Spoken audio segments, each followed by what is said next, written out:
हजारों वर्ष के इतिहास, कला, संस्कृति, शिल्प, परंपरा तथा आध्यात्मिक विरासत को समेटे श्रीनगर शहर के इस हेरिटेज फेस्टिवल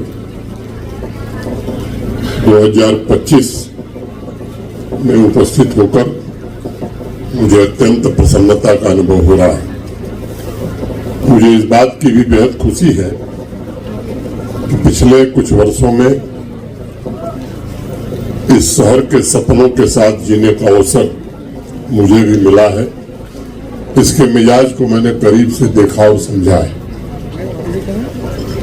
पिछले 4-5 वर्षों में प्रशासन के अनेक साथियों ने नागरिकों की क्वालिटी ऑफ लाइफ तथा कला एवं संस्कृति को बढ़ावा देने के लिए मेहनत भी की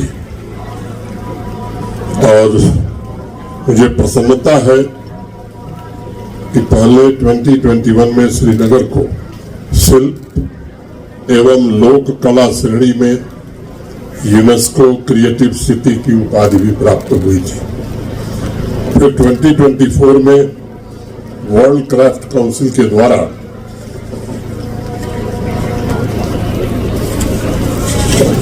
इसे वर्ल्ड क्राफ्ट सिटी के खिताब से भी नवाजा गया।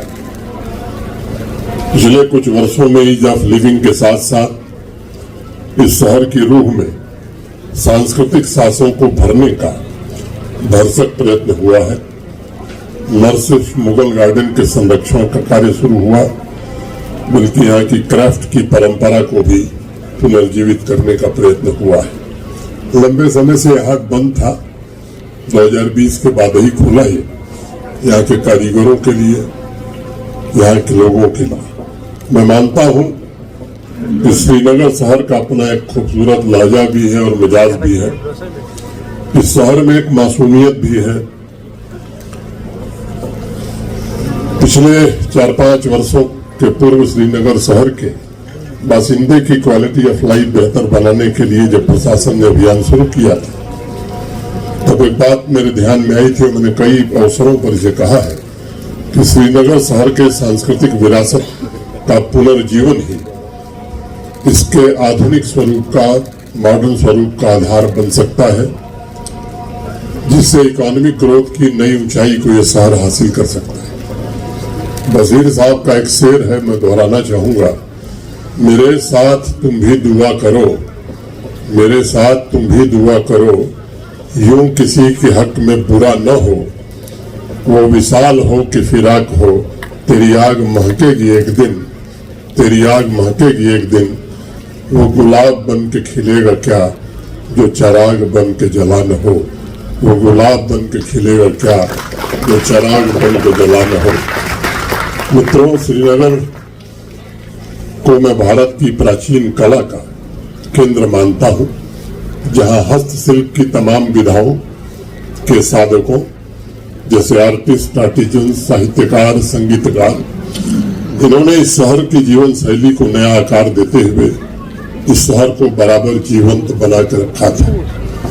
आमतौर पर अगर आप देखेंगे तो शहरों की सबसे बड़ी खूबी यही है कि उन शहरों को ईंट पत्थर से नहीं बनाया जा सकता, बल्कि शहरों की सांसों में सांस्कृतिक जीवंतता बहुत आवश्यक होती है।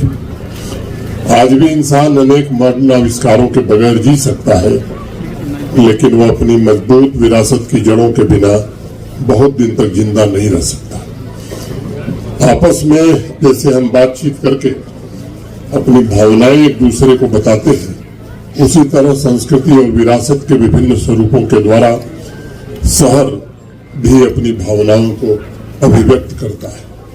और इसलिए जब मॉडर्न अर्बन लिविंग या स्मार्ट सिटी प्रोजेक्ट की सुविधाएं यहाँ जुटाई जा रही थी, तब भी इस बात पर विशेष ध्यान रखा गया था कि सांस्कृतिक गतिविधियां भी उसके साथ इंटीग्रेट हो सके, कला तथा साहित्य जगत से जुड़ी हस्तियों को भी सृजन का अवसर मिल सके। कभी महाकवि कल्हड़ ने लिखा था, इस पूरे क्षेत्र में एक भी जगह ऐसी नहीं है जो पवित्र न हो। राजतरंगिणी के अलावा अनेक ऐसे ग्रंथ और शोध ग्रंथ भी हैं, रिसर्च पेपर्स भी हैं, जिनका कमोबेश यही विचार है। श्रीनगर की ऐतिहासिक विरासत,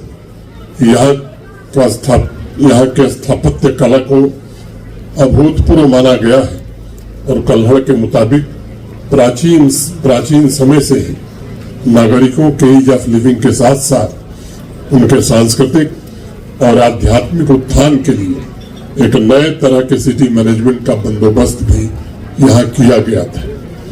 उस विरासत को पुनर्जीवित करते समय इन बातों का ध्यान रखा गया। मैं समझता हूँ कि शहरों के सस्टेनेबल डेवलपमेंट के लिए हमारी सांस्कृतिक विरासत का संरक्षण, पोषण और संवर्धन, ये तीनों बहुत ही महत्वपूर्ण होता है। निजी तौर पर मेरा यह दृढ़ विश्वास है कि कला संस्कृति जीवन जीने का एक तरीका है और बौद्धिक तथा आध्यात्मिक अनुभव हमें सामाजिक सामंजस्य और वर्तमान में हो रहे क्लाइमेट चेंज के लक्ष्यों को प्राप्त करने में सदैव मदद करते हैं। जम्मू कश्मीर को विश्व का एकमात्र शारदा पीठ कहा जाता रहा है। यह वही धरती है जिसके कला और साहित्य में मौजूद आध्यात्म और प्रज्ञा की ज्योति ने मानवता का मार्ग भी इस देश में प्रशस्त किया था। महाभारत के शांति पर्व में ये बात कही गई है कि कर्मणा बद्धते जंतु विद्या तु प्रमुच्यते। सभी प्राणी कर्म के द्वारा बंधन में बंधते हैं और ज्ञान द्वारा उन प्राणियों का उद्धार होता है। उस महाज्ञान यानी प्रज्ञा को आधार बनाकर जम्मू कश्मीर की धरती ने भारतवर्ष की सामाजिक चेतना को सदैव जागृत करने का काम किया है। मैंने इस बात को बड़े करीब से देखा है कि साहित्य और कला जगत से जुड़े व्यक्तित्वों की सबसे बड़ी हसरत यही रही है कि सृष्टि, राष्ट्र, समाज सभी समृद्ध हो, हर नागरिक खुशहाल हो और जमीन से जुड़ी लोक संस्कृति को ताकत मिले, उसे आगे बढ़ने का अवसर मिले। भारत के माननीय प्रधानमंत्री श्रीमान नरेंद्र मोदी जी के मार्गदर्शन में इस धरा को फिर से स्वर्ग बनाने की कोशिश हुई है और मैं कह सकता हूं पिछले 4-5 वर्षों में बेहतर संसाधनों, कल्चर डिपार्टमेंट के सुनियोजित प्रयासों से ऐसी माकूल व्यवस्था बन सकी है जिसकी वजह से कला के विभिन्न स्वरूपों को खिलने का अवसर जरूर मिला है। चाहे लोक कलाओं का संरक्षण हो, संवर्धन हो, थिएटर की शुरुआत हो, कवियों और शायरों की महफिल हो, नृत्य की विभिन्न कलाओं का प्रमोशन हो, पेंटिंग हो, हैंडीक्राफ्ट हो, हैंडलूम, इनको ग्लोबल मार्केट तक कैसे पहुंचाया जाए, और चाहे सिनेमा हॉल का खुलना हो, फिर से बॉलीवुड की वापसी हो, ये हर एक क्षेत्र में मैं समझता हूं कि सुनियोजित तरीके से ये सुनिश्चित करने की कोशिश हुई है।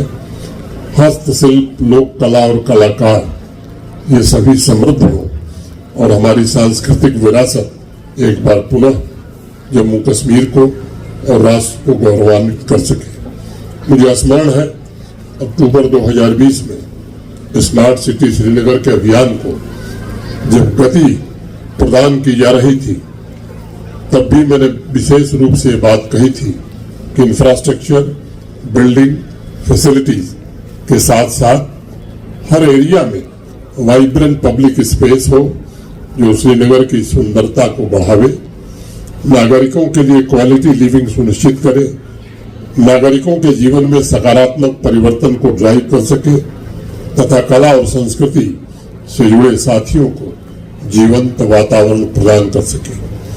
आप देख सकते हैं कि पिछले कुछ वर्षों के कालखंड में श्रीनगर की अपनी परंपरा, उसकी सांस्कृतिक विरासत, उसकी अपनी विशिष्ट पहचान को काफी हद तक कायम रखते हुए आधुनिक सुविधाएं जुटाई गई हैं तथा कला, संस्कृति और शहर के जीवंत वातावरण के अनुकूल अनेक पब्लिक स्पेस भी निर्मित किए गए।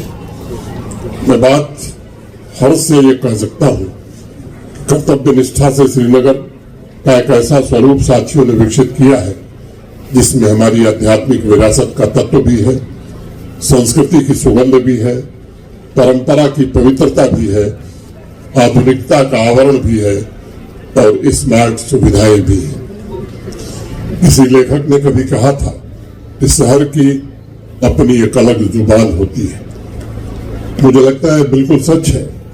श्रीनगर शहर का कायाकल्प होते हुए हमने देखा है, विशेष रूप से जो साथी इसमें काम कर रहे थे उन्होंने इस बात का विशेष ध्यान रखा किसी स्पिरिट के आधार पर इसका विकास हो सके।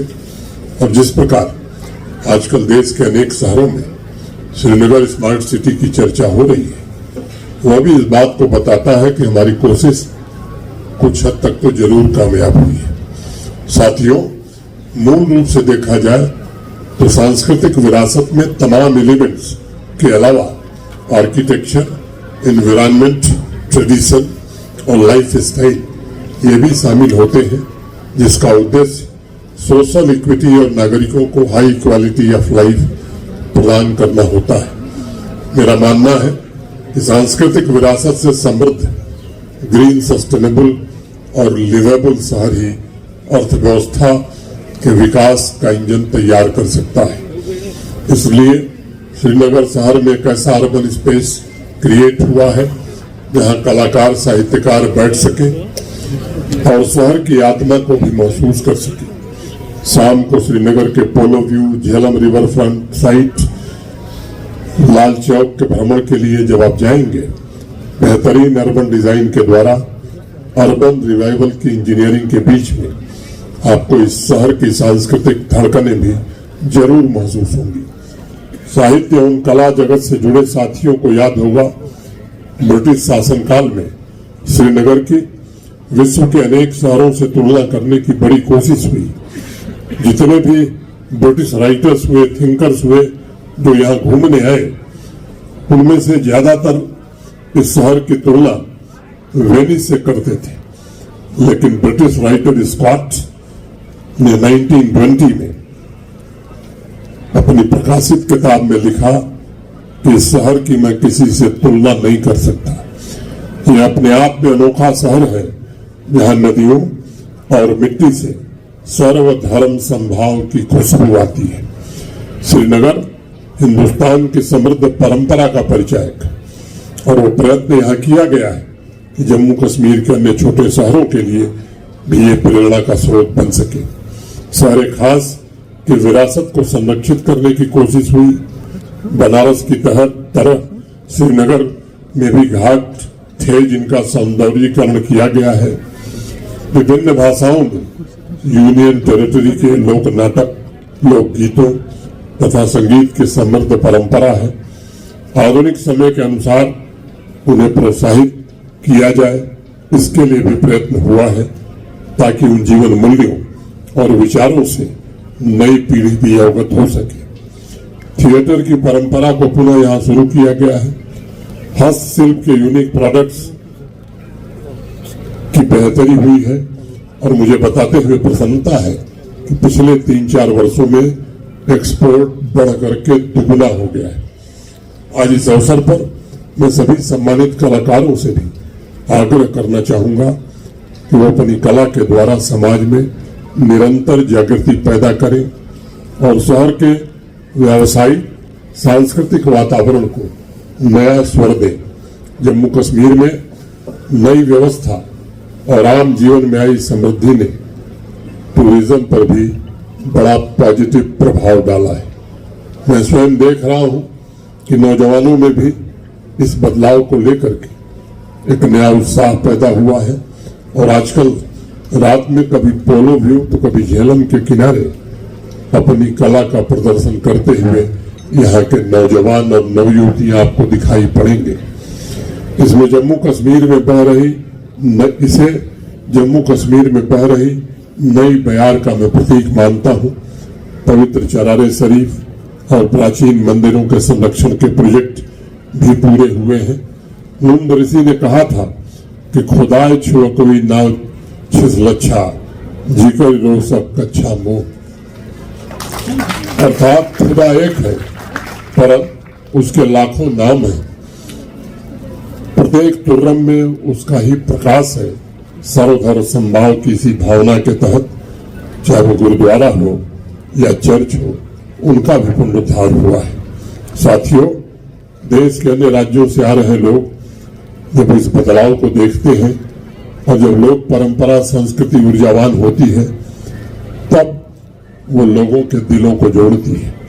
इस राष्ट्र की विविधता में एकता की ताकत को मजबूत बनाने की बड़ी भारी जिम्मेदारी कलाकारों पर है और उनकी कलात्मक क्षमता को अवसर और संसाधन मिले, इसके लिए प्रशासन कोशिश किया है, आगे भी करेगा।